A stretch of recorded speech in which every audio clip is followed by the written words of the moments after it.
اب دعا کیسے مانگی جائے، کچھ اس پہ بھی بات ہو جائے۔ اللہ رب العزت ہمارے اکابر کو جزائے خیر عطا فرمائے، جنہوں نے دعا کے آداب کو تفصیل کے ساتھ کھولا۔ آپ ذرا توجہ کے ساتھ سنیے گا، اس میں بعض رکن ہیں ان کے بغیر دعا ہی نہیں ہوتی، بعض شرائط ہیں، بعض چیزوں کے کرنے کا حکم دیا، بعض کو نہ کرنے کا حکم دیا۔ چنانچہ سب سے پہلی چیز کہ کھانے پینے پہننے اور کمانے میں حرام چیزوں سے پرہیز کرنا۔ دوسرا اخلاص کے ساتھ دعا مانگنا، دکھاوا نہ ہو۔ تیسرا دعا سے پہلے کچھ نیک عمل کرنا اور سختی کے وقت میں اپنے نیک عمل کو اللہ کے سامنے پیش کرنا۔ چوتھا صاف پاک ہونا، باوضو ہونا، قبلہ رخ ہونا، دعا سے پہلے 2 رکعت نفل پڑھنا، 2 زانو بیٹھنا، دعا کے اول اور آخر میں اللہ تعالیٰ کی حمد و ثنا بیان کرنا، نبی علیہ الصلوۃ والسلام پر اول اور آخر درود شریف پڑھنا، دونوں ہاتھوں کو پھیلانا، دونوں ہاتھوں کو کندھوں کے برابر اٹھانا، دونوں ہاتھوں کو ایسے نہیں بلکہ کھلا رکھنا، دعا مانگتے وقت با ادب رہنا، عاجزی کرنا، اپنی مسکنت کا اظہار کرنا۔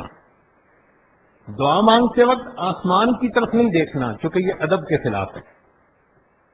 اللہ تعالیٰ کے اسماء گرامی کا واسطہ دے کر دعا مانگنا، قافیہ بندی سے پرہیز کرنا، گانے کی طرز اختیار نہ کرنا، انبیاء کرام کے وسیلے سے دعا مانگنا، اللہ کے نیک بندوں کا واسطہ دے کر دعا مانگنا، چلا کے دعا نہیں مانگنی۔ مجمع ہو تو بھلے اونچی آواز میں مانگے، مگر بہت چلا کے جو بات کی جاتی ہے وہ اذان نہیں دینی۔ اپنے گناہوں کا اعتراف کرنا۔ جو صحیح احادیث میں دعائیں مروی ہیں نبی علیہ الصلوۃ والسلام سے، ان دعاؤں کو مانگنا، اس لیے کہ وہ مقبول دعائیں ہیں۔ جامع دعائیں مانگنا، اپنی ذات سے ابتدا کرنا، پھر اپنے والدین مومن بھائیوں کے لیے دعا کرنا، عزم و یقین کے ساتھ دعا کرنا، رغبت اور شوق کے ساتھ دعا کرنا، کوشش و محنت سے حضور قلب کے ساتھ تہہ دل سے دعا کرنا، ایک دعا کو بار بار مانگنا، دعا میں اصرار کرنا، دعا میں کسی گناہ کی دعا نہ مانگنا کہ دعا مانگے کہ فلاں بندہ مجھے گناہ کرنے دے، ایسی دعا نہیں مانگنی۔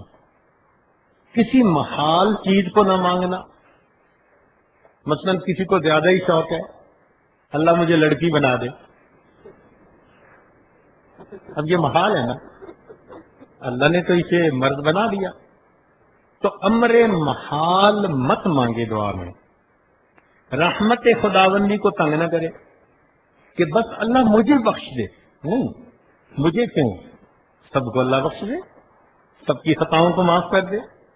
اپنی تمام حاجتیں مانگنا، حتیٰ کہ جوتے کا تسمہ ٹوٹا ہو تو وہ بھی اللہ سے مانگنا۔ دعا سے فارغ ہونے کے بعد اپنے منہ پہ دونوں ہاتھ پھیرنا۔ جو دعا سننے والے ہیں ان کا اخلاص کے ساتھ آمین کہتے رہنا۔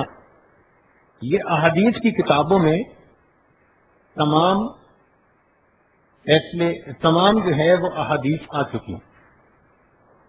جلد بازی نہ کرے، اللہ آج ہی دعا قبول کر لے۔ ان آداب کے ساتھ دعائیں مانگیں گے تو جلدی قبول ہوں گی۔